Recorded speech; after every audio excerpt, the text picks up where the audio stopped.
Hello everyone, in this video, I'm going to show you on how to open an IRA at E-TRADE.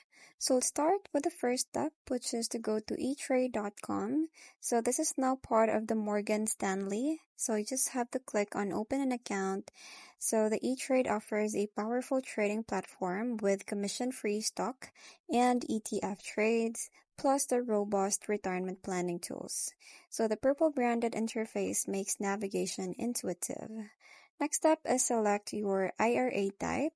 So you can choose from E-TRADE's IRA options, which are traditional IRA, Roth IRA, rollover IRA, or beneficiary IRA.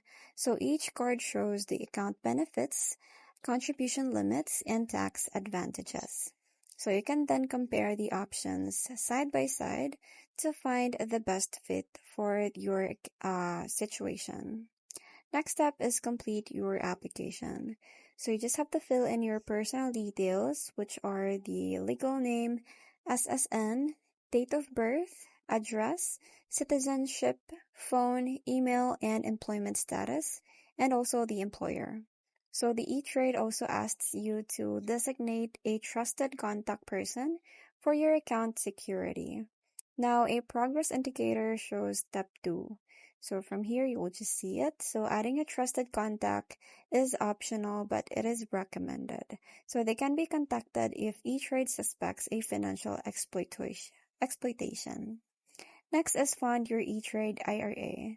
So choose how to fund your IRA. So you can link a bank account, transfer from another brokerage, or deposit a check. So enter your bank details, including institution name, routing number, and account number. So you can then set your contribution amount and select the tax year for your contribution. Lastly is explore your E-TRADE dashboard. So your E-TRADE IRA is live. Now the dashboard provides a comprehensive view of your account balance, portfolio positions, market overview, and watch list. So you can use the quick trade panel to invest and access E-TRADE's powerful and charting screening tools. So that's pretty much it. I hope you find this video helpful. Thank you for watching, and I'll see you in my next one. Bye!